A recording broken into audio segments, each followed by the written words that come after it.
장자권자들을 위해서 두 분깃을 주는 것이 구약시대에만 있는 게 아니었고 신약시대에도 장자들을 위해서 두 분깃을 주려고 이렇게 한 분깃이 여유분이 남는 이런 것이 성경에는 암시가 되어져 있다. 이걸 이제 살펴봤습니다.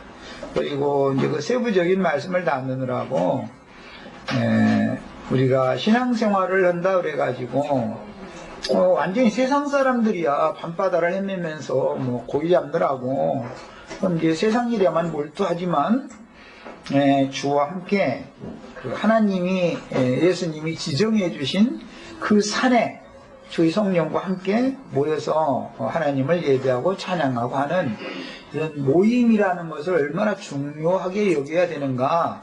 그래서 세상사라는 것은 밤바다를 헤매면서 이제 물고기 잡는 것으로 상징이 됐는데 세상은 어둠이기 때문에 그래서 밤이 맞도록 고기를 그물을 던졌는데 고기를 또 잡지도 못했다고 그랬고 거기는 고기 잘 잡히면야 더 좋은데 고기가 잘 잡히면 말씀을 들으러 안 와. 고기를 그냥 화탕을 잔뜩 치야. 그 다음에 이제 기운이 진해져 가지고 아이고 이러고 저러고 다 포기하고 주님 손에 맡기고 그냥 이제 사람이 이렇게 되는 문제니까 그렇다고 해서 밤바다를 헤매면서 밤이 맞도록 고기를 잡는 일에만 몰두하면은 그거는 세상 사람이지요. 세상의 일에도 열심히 해야 되지만 주어진 일을 열심히 해야 되는 것은 당연한 거지만 주와 함께 주님이 만나자고 약속하신 그 산에 모여서 다시 오신 주님 앞에서 그 주님을 이제 누리는 그런 모임 생활에 얼마나 신실하게 잘해야 되는가 이걸 말씀을 드렸어요.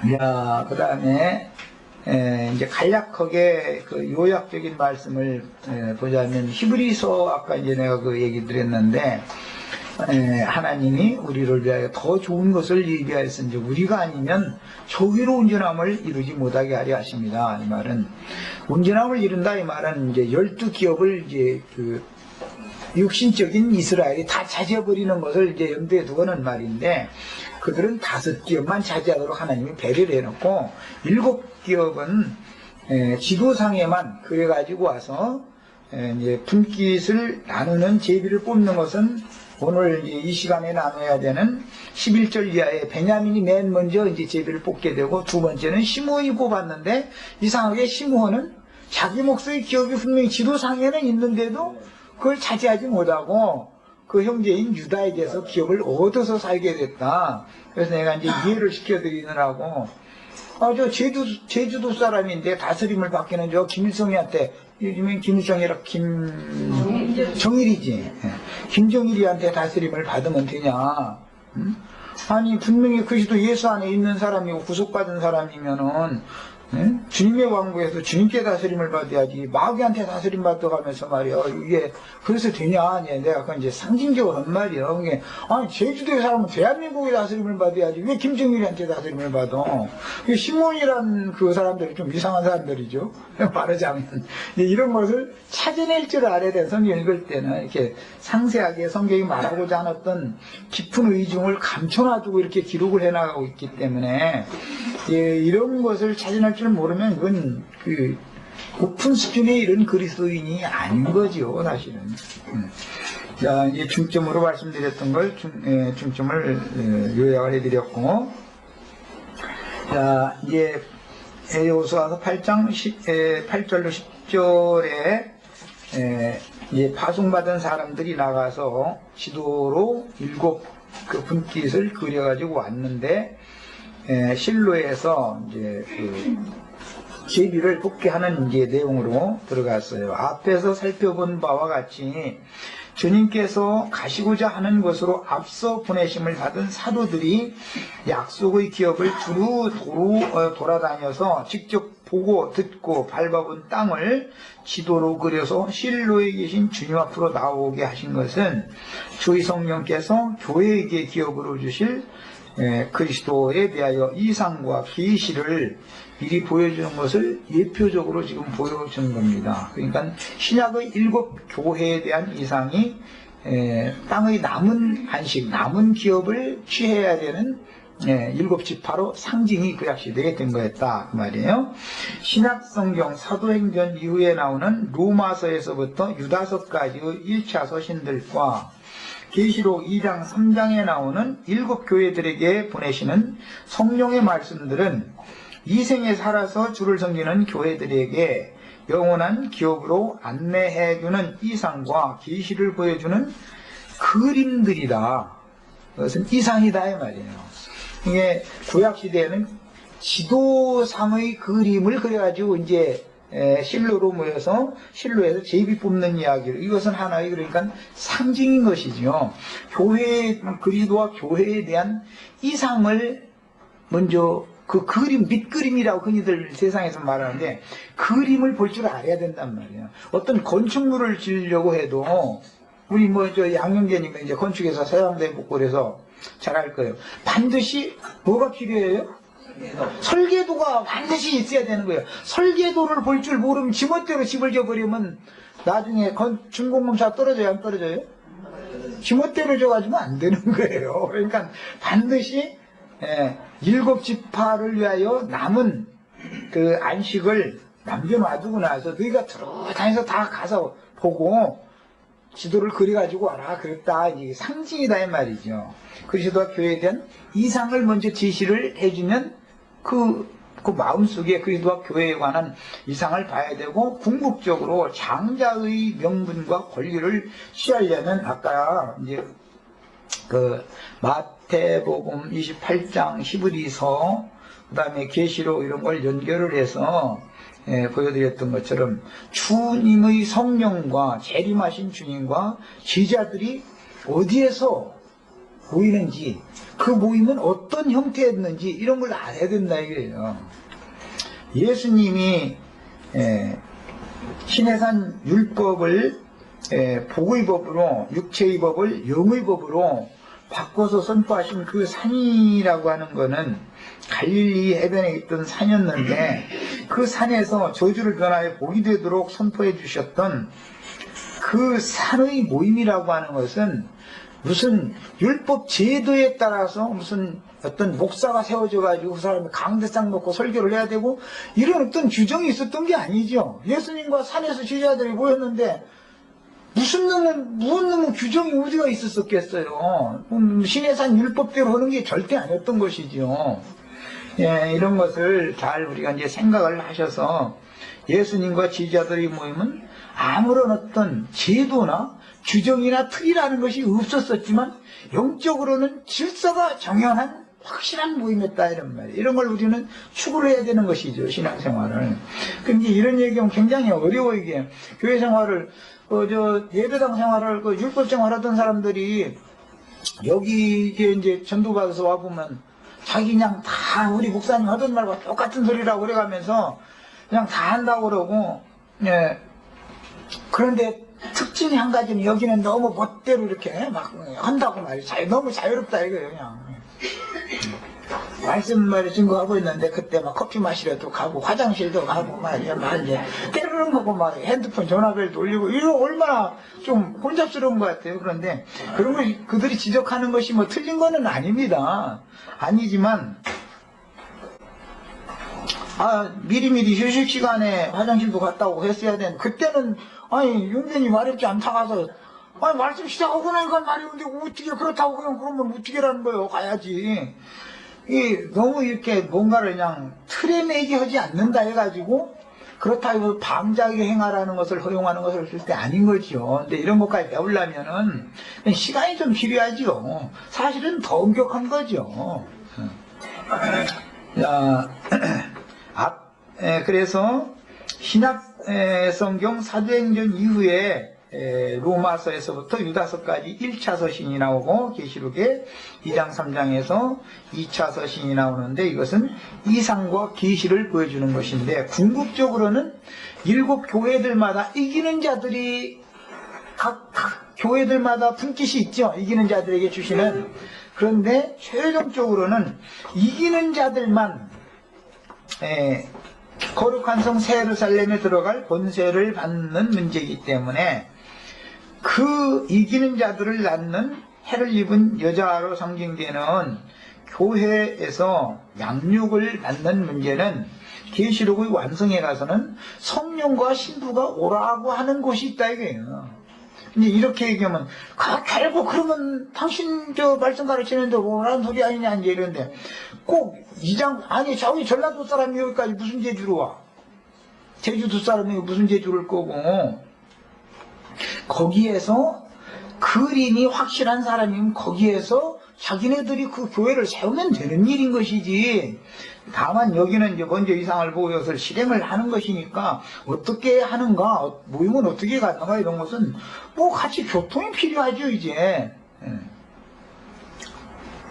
이번 여우수가 끝나면 우리 특히 우리 이옥자 자매님도 나하고 교통 좀 해 이제 아주 나 목말라 죽겠어 아주.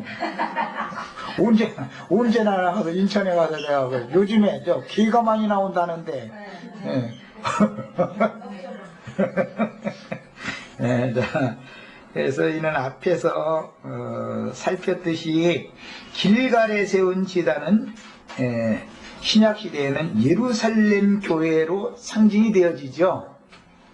예루살렘 교회는 예루살렘의 성전과는 다르잖아요. 그렇지만 여전히 예루살렘이 있었죠. 그래서 광야에 있는 성막이나 길갈에 있는 성막이나 다를 바가 그게 그거였다. 비슷비슷했다 이거예요. 그러나 이제 실로로 완전히 옮기면 이거 완전히 달라져 버리는 거예요. 이게 이제 상징이다. 그래서 실로에 세운 성막은 즉 이제 실로가 오시기까지만 유대인의 때고 진리의 성령으로 안식이신 주님이 오셔서 형제 자매님들을 심령과 마음에 오셔서 그분이 안식을 누리게 되면 교회 자체가 생활이 바꿔지는 거죠. 이제 성도들은 주님 안에서 안식을 누리고 주님은 성도들 안에서 지자들 안에서 서로 상호 연락하고 상합하는 관계가 성령의 교통이 이제 완전히 회복이 되기 때문에 그래서 이것은 이방 땅에 보내어진 그 어머니 교회는 안디옥 교회였습니다. 거기는 이제 오늘날 말하자면 아시리아 지역의 큰 이제 도시였던 안디옥에 세워진 교회였죠. 유대인에게 보내어진 모교회라고 하는 교회는 예루살렘 교회였어요. 그러나 예루살렘 교회는 지금 흔적도 없잖아요.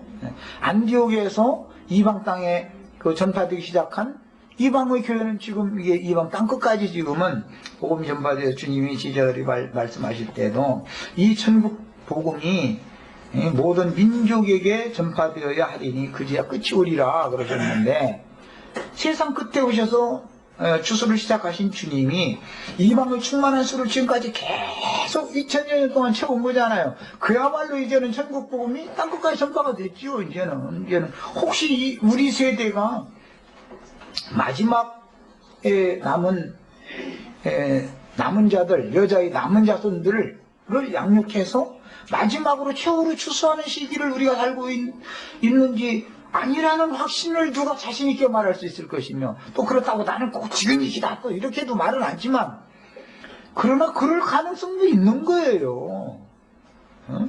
그렇다고 그러면 이제 지금부터 애기 낳지 말아야 애기 낳아야 되죠. 왜냐하면 1000년 동안도 창세로부터 예비된 나라가 또 이어지는 거니까. 우리는 창세 전에 그리스도 예수 안에서 교회로 이미 예정되었고 택함을 받은 사람들이었고 창세로부터 예비된 나라를 상속받을 후대가 또 있어야 되니까 애기는 여전히 낳아야 돼요. 많이들 이제 손자들 많이들 보세요. 그리고 장가 보내고 시집 보내고 해서 괜히 말세가 다 됐는데 장가가 시집하면 되냐고 또 이러가면서 또 노처녀 만드시면 그것도 어리석은 짓이죠. 하나님은 뭔 일을 자연스럽게 이렇게 하는 가운데 그분의 역사를 이루어내는 것이지 기독교인들이 생각하는 것처럼 지금의 말세가 됐으니까 지난 1992년도인가 그거 얘기하던 사람은 그때 당시 아이들 학교도 안 보냈잖아요. 보내면 뭐냐 이거요. 이제 끝인데 12월 며칠이었던가 10월 며칠이었던가 그날 되면 끝나는데 학교는 뭘 보내냐 이런 그것은 말도 안 되는 소리잖아요. 내일 지구가 종말이 온다 할지라도 뭐 오늘 사과나무 심는다는 말이 있다고 뭐 그런 말도 있는데 꼭 그러셔야 됩니다. 하나님은 예사를 이렇게 자연스럽게 우주의 역사를 경영하시는 역사의 주인이다. 예? 이런 것도 생각을 하셔야 되겠어요. 그래서 책에 그리고라고 한 이 카타브라고 하는 히브리어는 새기다, 쓰다, 기록하다라는 뜻으로서 신약시대의 용어로는 의문이라고 됐는데 이거는 신약시대의 용어로는 그람마토스라고 그러죠. 그 헬라어로. 이것은 글자로 새긴 것 또는 판에다가 그림을 새긴 것 등 새겨놓는 상태를 말하는 거예요. 그런데 이것은 다 비유죠. 그림을 그린다, 새긴다 이 말은 성령으로 사람의 신비에다가 인친다 이 말이잖아요.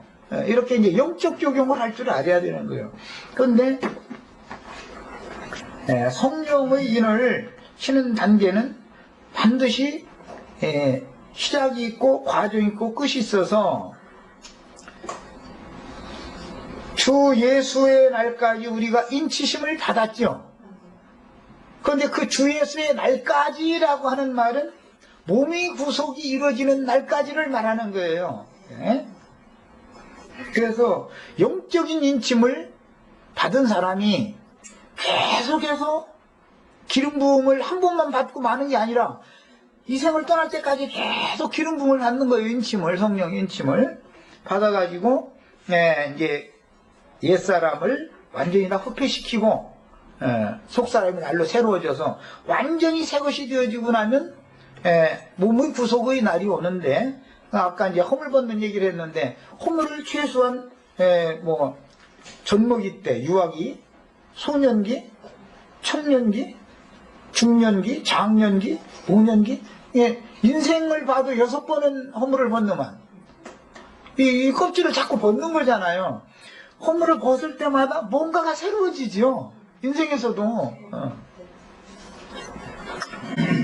이렇게 해가지고 완전한 새로운 피조물로 다 완성이 되어지면 이 육신이 장막하는 건 이제 필요 없는 거니까 그때 이제 몸의 구속을 받는 그날까지 구속의 날까지 인침을 이렇게 계속해서 받는 겁니다.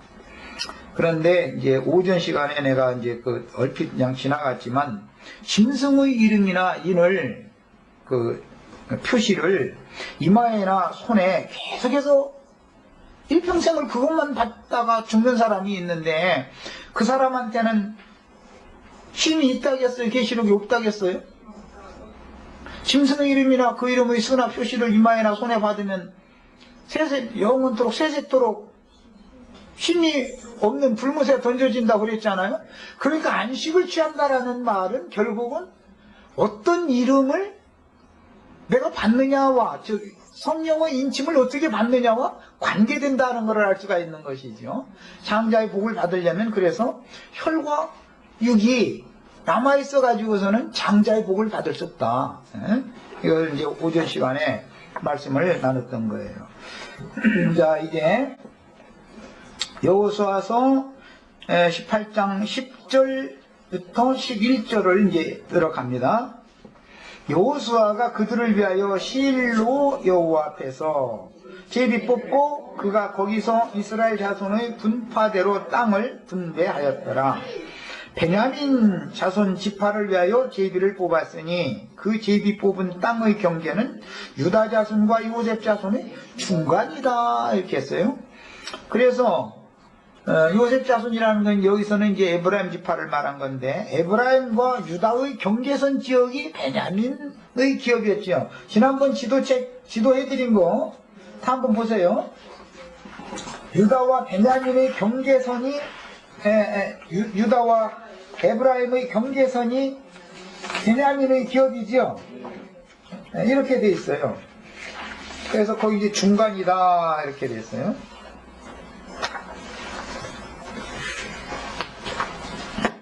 베냐민의 중심 성읍은 여리고로 되어 있죠. 그 다음에 아직 기업을 분배받지 못한 나머지 7지파를 위해서 지도책에 그려진 땅을 7으로 나누고 제비를 뽑아 땅을 분배하였는데, 제비를 뽑는 순서를 보면 장요의 순서가 아니다라는 것을 알 수 있죠. 특징이 제비 뽑히는 거 베냐민은 막둥이죠. 12아들들 중에서. 그런데 베냐민이 설커도 맨 앞에 기업을 받고 이렇게 하는 것은 모두 야곱이 레아의 자손보다 라헬의 그 두 자식을 특히 더 아끼고 사랑했었기 때문에, 이제 이건 이제 상징입니다. 그 다음에 맨 처음에 남은 땅의 기업을 분배받은 지파는 베냐민 지파인데, 신약의 이방 땅에 보내어진 사도인 바울 사도가 어디 지파 사람이에요? 성전이라는 건 앞뒤가 짝이 안 맞으면 안 되는 거죠.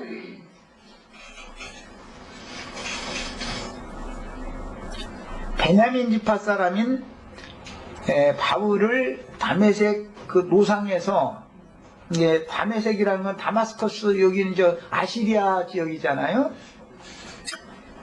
거기서 만나가지고 이제 그를 이방인의 사도로 이제 주님이 보내시고, 이제 그 시작을 그렇게 합니다. 그래서 베냐민 지파가 맨 먼저 이제 제비에 뽑혔고, 그 다음에 이스라엘이 라헬에게서 낳은 두 번째 아들 이 베냐민은, 그를 베냐민을 낳으면서 엄마가 죽었죠.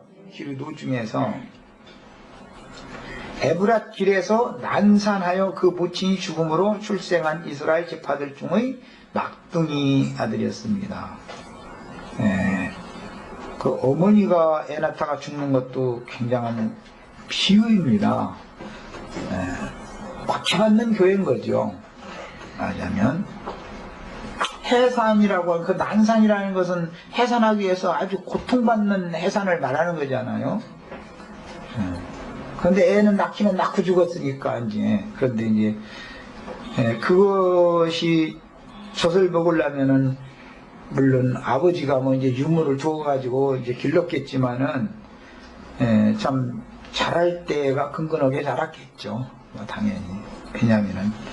그러나 요셉이 베냐민에게는 길량식을 다른 형제들보다 5배로 많이 주고, 그 베냐민을 자기 친제 동생이었기 때문에 그렇게 이제 사랑하는 얘기가 나와요. 그걸 보면은 맏형인 예수님이 이제 요셉을 이제 상징이 되니까 장자, 은혜의 시대의 끝, 교회 시대의 끝에 주님 앞에 맨 먼저 기업을 받을 사람이 이제 베냐민으로 상징이 돼서 요셉으로 자면 이제 친동생이었죠. 이런 것들이 많은 어떤 그림을 제시를 해줍니다. 그리고 베냐민이 차지하게 된 땅은 유다와 요셉 자손의 중간이라고 했는데, 유대인의 신앙과 이방인 중에서 주를 믿은 성도들의 신앙을 이어주는 다리 역할을 했던 초대교회의 초대교회 중 사도시대의 이방교회였던 안디옥 교회에 대한 그 이상을 볼 필요가 있어요. 바울 사도가 출생한 지역은 예루살렘이 아니죠. 어느 성 사람이에요? 성읍 이야기하고 사람 얘기하면 이렇게 참 머리가 아파요. 길리기아도의 다소성 사람이죠. 다소성, 작은 성읍이 아니고 다소성, 아주 그 길리기아도의 큰 성읍이었었어요. 이처럼 유대인임에도 불구하고 이방 땅 여러 지역에 이미 흩어져서 살던 히브리인들이 있었습니다. 하나님은 이방인의 때로 바로 이방인에게 바로 복음을 전하러 가면은 히브리말을 알아듣던 것도 오고, 이런 상태에서는 안 되는 일이죠. 그러니까 히브리인들의 종교, 문화, 정신세계, 다 그대로 상속을 유지를 해서 받으면서 이방 땅에서 살면 이방의 언어, 문화, 생활 다 익숙해진 사람들을 먼저 만나야 복음을 전하죠. 내가 미국에 가서 복음 전하면 미국 사람들한테 복음을 전하는 게 아니죠. 내가 뭐 영어를 할 줄을 알아, 어떻게, 그러니까 어차피, 한국인들을 미국 사람이지만 한국인인 사람들, 이중 국적을 가졌거나 미국 시민권을 가지고 있어도 한국에서 나서 한국에서 자라서 한국의 문화, 풍토, 한국의 언어 이런 것들 말할 때 어디다 악센트를 주고 눈을 어떻게 가면서 말을 하면 무슨 뜻이고 이런 걸 다 아는 사람 이래야지. 그런 사람들한테는 복음을 전해 알아듣는 거 아니에요. 거기 있는 사람들이 그 문명권에 있는 사람들에게 전하는 건 이제 다음 문제죠. 언제나 이제 늘 이렇게 중간 다리가 있게 마련이다. 이제 그런 의미를 갖는 거예요. 그 다음에 11절부터 이제 20절까지 쭉 그 동서남북 사방으로 베냐민의 그 지경들이 이제 기록되고 있습니다. 그런데 베냐민 지파에게 분배된 땅을 소개하고 있는 말씀이 11절에서부터 이제 끝절까지 계속 나오고 있는데, 베냐민의 기업은 대체로 그 지리상으로 볼 때는 산악지대였었고, 조금은 사막지대가 있었고, 여리고와 예루살렘 근방만 평지로서 비옥한 땅이 있었습니다. 이제 이거는 지형적인 것을 우선 말씀을 드리는 거예요. 베냐민 지파의 영토는 가나안의 남북을 잇는 전략상 주요 도로상에 위치해 있었기 때문에 역사적으로는 분쟁이 끊임없이 일어나는 지역이었어요. 그러니까 구약 경륜 안에 있던 사람들과 신약 경륜으로 넘어온 사람들 사이에는 사도행전에서도 보면은 사도행전 15장에 보면은 율법적인 관념이 완전히 끝나지 않은 사람들이 바울사도와 바나바가 다니면서 이방 땅에 다니면서 복음을 전해서 이방인들도 복음을 받아들였다 해가지고 하니까는 그래도 모세의 율법을 지키고 할례를 받아야 구원을 받는 거 아니냐 하는 이제 이런 다툼이 생기게 마련이죠. 그 중간지대니까 이쪽 편독이고 이쪽 편독이고 이렇게 되다 보니까 꼭 우리나라가 미국하고 중국하고 그 사이에 껴가지고 이렇게 그냥 입장곤란은 이런 것과 같은 입장인 거죠. 말하자면 그 지형상으로도 그랬었다 이것이. 이런 것이 다 상징이죠. 그 다음에 베냐민 지파 영토는 유다 지파와 요셉 자손 사이에 위치했지만 후일 남북 왕국이 분열되었을 때는 베냐민은 유다 편에 이렇게 동역을 하게 되죠. 베냐민은. 그런데 오히려 유다 땅에 있던 시므온은 여로보암한테 가서 붙는 거예요. 그러니까 이제 이런 것이 비밀이라는 거예요. 그래서 유다 지파와 결속하여 에브라임을 머리로 삼는 북조에 연합하지 않으므로 하나님의 뜻을 끝까지 순종하여 여호와의 사랑을 입은 자는 그 곁에 안전히 거하리로다라고 율법의 신명기 33장 12절 그 모세의 축복이 베냐민에게 이제 적용이 되어졌습니다. 그리고 창세기 49장 야곱의 축복에서는 베냐민은 물어뜯는 일이라 아침에는 빼앗은 것을 먹고 저녁에 움킨 것을 나누리라 이렇게 예언을 했었거든요. 베냐민이 물어뜯는 일이로 상징이 되어지고 아침에는 빼앗은 것을 먹고 할 때는 초대교회 때 그건 아침이죠. 그들 중에는 유대인들 중에서 사람을 얻어가지고 신약교회로 들어오는 일을 한 거죠. 그래서 이리가 아침에는 빼앗은 것을 먹는다 이랬는데 이거 빼앗는다라는 것은 유대교에 굳게 붙잡혀 있는 사람들에게 전도를 해서 신학교에 그리스도교로 이렇게 이제 데리고 나오는 걸 상징한 날이었었죠. 저녁에는 이 시대는 이제 저녁이죠. 이제 저녁도 지나서 이제 날 새는 중이지 참. 저녁이라기 좀 그렇네.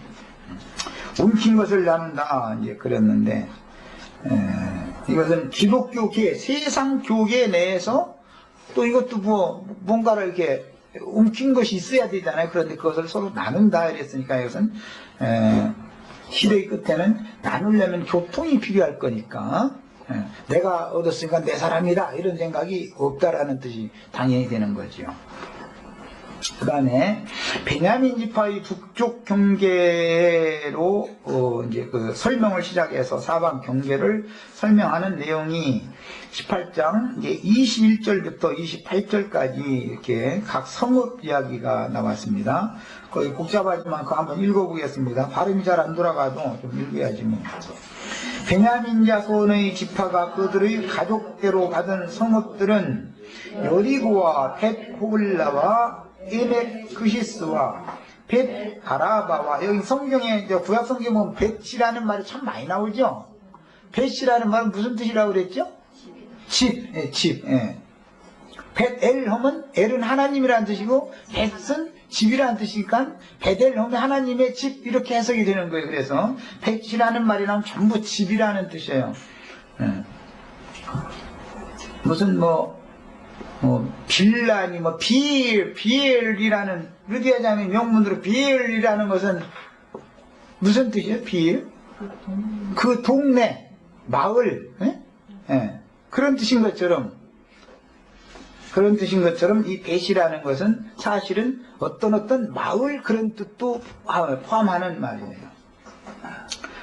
그 다음에 벳 아라바와 스마라임과 벳엘과 아윈과 바라와 오브라와 그발 암모니와 오브니와 게바이니 12성읍과 또 그 마을들이며, 여기는 무슨 꼭 어떤 집이라는 의미만 포함되는 게 아니라 집들이 모여있는 마을이다. 영문으로 하면 이제 그래서 비엘이라고 이렇게 영어에서는 번역을 그래서 그렇게 한 거예요.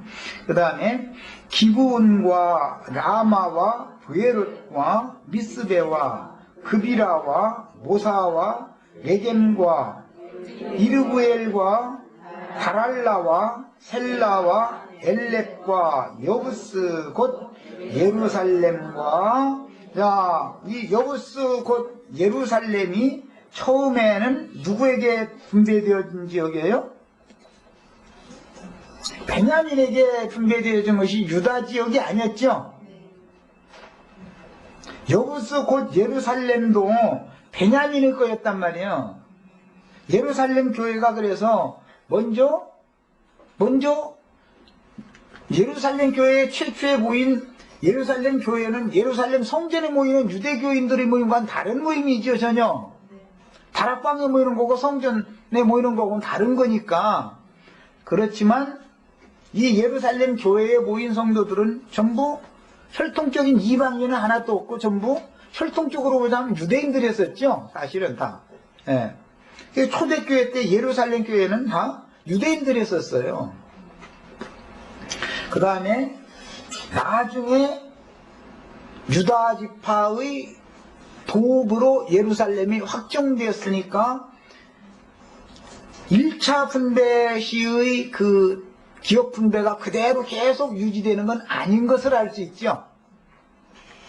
시므온 지파를 보면 알 수 있잖아요. 시므온 지파가 유다에 1차 분배 때는 유다에게서 기업을 나눠 가졌지만 나중에 이스라엘 왕국을 세울 때는 저 북쪽 지역으로 시므온 지파 사람들이 다 이주를 해서 자기 기업에 들어가서 살았기 때문에, 원래 지도상에 되어 있는 자기 기업에 가서 살았기 때문에 북왕국 10지파에 들어갈 수 있었을 거 아니겠어요.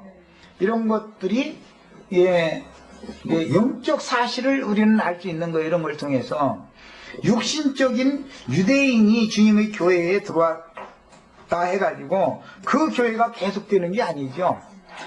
이방인 때가 완연하게 딱 되어버리고 유대인은 심판이 완전히 이제 버림을 받게 되면은 이방인의 교회로 자기 기업에 돌아와야 되는 것이죠. 시므온 지파라 할지라도 유다에 계속 남아 있으면 안 되는 거죠. 왜? 그 유대는 멸망할 거니까 결국은. 그 다음에 기브앗과 기랴신이 14성읍이요 또 그 마을들이라. 이는 베냐민 자손이 그들의 가족대로 받은 기업이었더라 그랬어요. 베냐민 지파에게 분배된 땅을 소개하고 있는데 베냐민의 기업은 대체로 아까 말씀드린 것처럼 산악지대가 대체로 많고 일부는 사막지대도 있었지만 여리고, 예루살렘 이 지역만 비옥한 땅이었습니다. 이것은 지금 조금 전에 경륜적으로 예루살렘 교회도 결국은 이방인의 때가 되면 예루살렘 교회라는 건 남아있지 않는 거죠. 이제 완전 이방인 때가 되면 결국은 이제 자기 본 기업을 다 찾아 들어간 제자리에 들어가는데 이것은 이제 2차 분배라고 그래요. 이제 신학적인 용어죠. 지난번에 지도해드린 건 내가 그 지도 설명하면서 이것은 1차 분배를 그려놓은 거다라고 말씀드렸었어요. 자, 그래서 21절에서 28절 사이에는 베냐민 지파가 기업으로 분배받은 경내의 36 성읍들이 언급되어 있는데 베냐민에 속한 성읍들은 크게 동서 두 그룹으로 형성이 되어 있어서 동쪽 지역에 12성읍과 서쪽 지역에는 14성읍으로 이렇게 되어 있습니다.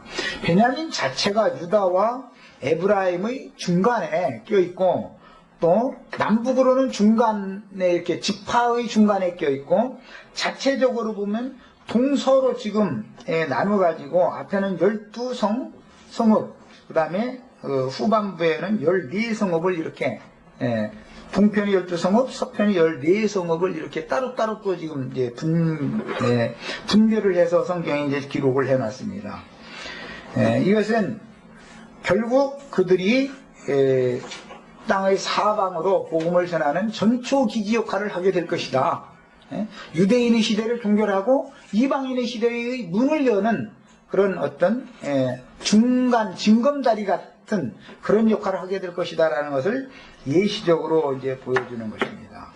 자, 그리고 이제 이번에는 여호수아서 19장 1절부터 9절을 읽겠습니다.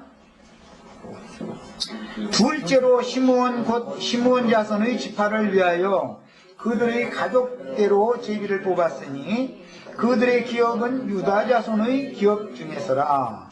그들이 받은 기업은 브엘세바 곧 세바와 몰라다와 하살 수알과 발라와 에셈과 엘돌랏과 부들과 호르마와 시글락과 벳 말가봇과 하살수사와 벳 르바웃과 사르헤니니 13성읍이요 또 그 마을들이며 또 아인과 림문과 에델과 아산이니 4성읍이요 또 그 마을들이며 또 그 네겝의 라마 곧 바알랏 부엘까지 이 성읍들을 둘러있는 모든 마을들이니 이는 시므온 자손의 지파가 그들의 가족대로 받은 기업이라.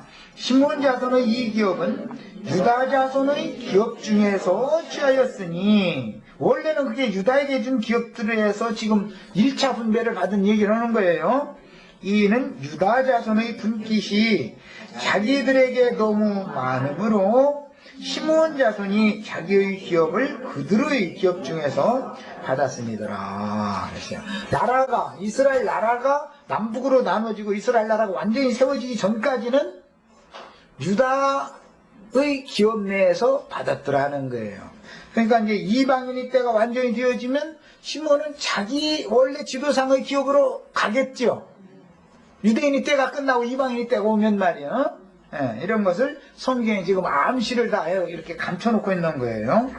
둘째로 시므온 곧 시므온 자손의 지파를 위하여 그들의 가족대로 제비를 뽑았으니 그들의 기업은 유다 자손의 기업 중에서다. 이게 1차 육신으로 살아계신 예수님에게 기업을 분배받은 시므온 족속들은 유다 내에서 받았다. 유대인들과 같이 받았다.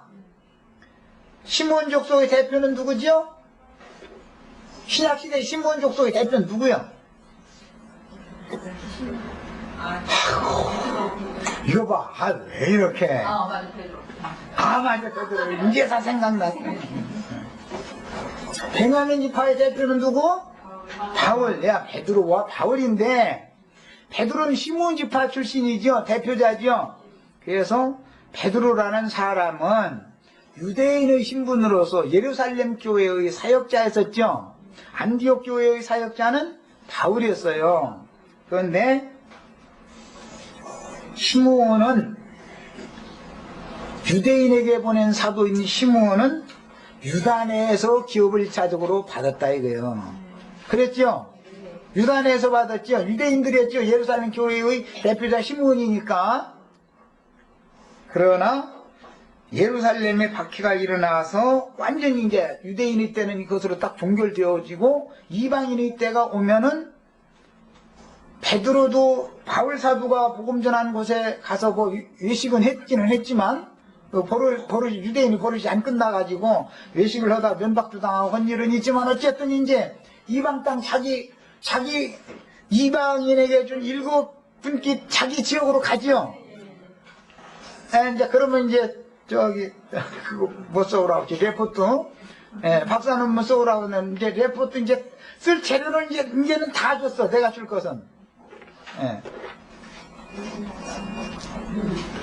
나는 이보다 더 주고 써오라고 하면 뭐 차라리 나보고 써달라고 그러지. 그래서 구약에 이런 예표가 있기 때문에 성경은 구약시대의 모형 예표가 있으니까 신약시대에 왜 하필이면 시므온 지파 중에서 베드로를 택해서 육신으로 제자를 삼을 때는 베드로를 머리사도로 삼고 하필이면 이방교회에 보낸 사도를 대표할 때는 레위인인 바울의 동역자였던 바나바를 머리로 삼지 않고 율법제도 시대는 끝났다 이 말이죠. 그래서 베냐민 사람을 이방인 사도로 파송하는데도 다 성경이라는 것은 무슨 그림이 지도상에 그려서 가져와서 실로에서 제비 뽑기 한 순서도 베냐민이 먼저 뽑히고 그 다음에는 시므온이 뽑히고 하는 것도 다 성경이라는 것은 오차가 없는 거다 말이에요. 이렇게 알아야 돼. 성경을 알아도. 왜 시므온을 육신으로 오신 예수님은 시므온을 머리로 삼았을까? 베드로를 머리로 삼아서 수제자로 삼았을까? 그러다가 이제 유대인 때가 딱 끝나고 나면 왜 바울을 이방인의 머리 사도로 왜 바울을 세울까? 그것이 가나안 땅 분배에서 모형 그림자적인 말씀이 이미 역사상에 있었기 때문에 그것을 신약에서 그대로 실현한다. 신약은 이루어지는 사실을 말하는 거죠. 여기까지 써오면 이제 100점 맞는 거예요. 여기까지 써오면.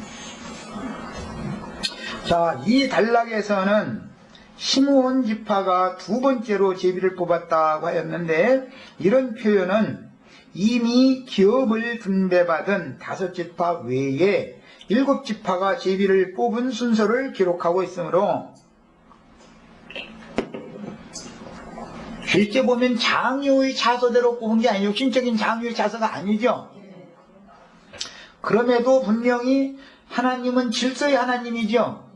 요한이 머리 되고 싶어도 요한보다 덜 똑똑했을 거야. 아마 베드로는 나서길 잘하고 뭐 그냥 그러다가 깨지기도 잘하고 그러지만 주님의 관점에서는 시므온을 머리로 딱 세워야 된다 이거예요. 왜? 성경을 응하게 해야 되니까. 요한이 할 말이야. 내가 머리가 되겠다 헌다고 해서 되는 게 아니야. 주님은 질서의 하나님이기 때문에 체계적으로 다 하셔요. 아무리 바나바가 먼저 교회 안에 들어왔었고 바나바가 레위인 출신으로서 바나바가 바울을 그리스도 예수 안으로 인도해주는 직분을 했죠. 바나바가. 그렇지만 하나님은 바나바를 머리로 세우시지 않는다. 왜? 그분의 보안과 질서가 있는 거다. 이 질서를 어지럽히면 이것이 어둠이다 이거예요. 하나님이 질서를 교회 생활이라는 것을 배우려면 질서부터 배워야 되는 거예요. 그런데 모르는 사람들이 이제 예배당 생활하다 교회 안에 들어오면 여기 막 무질서한 것 같고 뭐 그냥 막 멋대로 막 해도 되는 것 같고 이러는데 하나님은 절대 그런 걸 용납하지 않습니다. 생명의 권위대로 하는 거기 때문에 육신적인 무슨 제도권에 따라서 뭐 당회장 목사, 부목사, 뭐 장로, 뭐 집사 이렇게 하는 이런 제도를 폐하지만 그런 율법 제도권적인 그런 체계가 없지만 즉 모세의 장인으로 말미암아서 모세에게 주어진 그게 이제 조직이죠. 그 출애굽기에 나오는 얘기잖아요. 그것을 폐한다고 그래가지고 주님의 교회가 무질서하냐? 절대 그렇지 않은 거다 말이에요. 주님의 교회를 알아야 돼요. 생명의 질서를 하나님이 세운다. 그것을 배우시는 거예요. 이게 이제 장작교회를 알려면 이것까지 다 배우셔야 돼요. 누구를 머리로 주님이 쓰시느냐 이 말이에요. 어떤 모임에서 누구를 머리로 세우는 것은 주님이 절대 주권에 속한 문제인 것이지 사람이 머리에서 되는 게 아니에요. 그거는요. 자, 그 다음에 이미 기업을 분배받은 5지파 외에 7지파가 제비를 뽑은 순서를 기록하고 있으므로 19장에서 이제 10절에는 셋째, 17절에는 넷째, 24절에는 5째, 32절에는 6째, 40절에는 7째라고 해서 연결을 쭉 하고 있습니다. 자, 우선 시간이 돼서 여기까지 하고 7교회를 세우시는 것도 순서대로 세운다. 에베소 교회가 맨 앞에 나와야지 라오디게아 교회가 맨 앞에 나오면 안 되죠. 자, 이제 우선은 오늘은 여기까지만 하겠습니다. 그래서 서울교회가 먼저 세워져야지 수원교회가 먼저 세우면 이것도 안 되는 거예요. 미국에 무슨 메리교회가 먼저 세워지면 이것도 안 되는 거예요. 다 어떤 하나님이 어떤 보관대로 하는 거예요. 어디가 좋고 더 나쁘고 이런 걸 말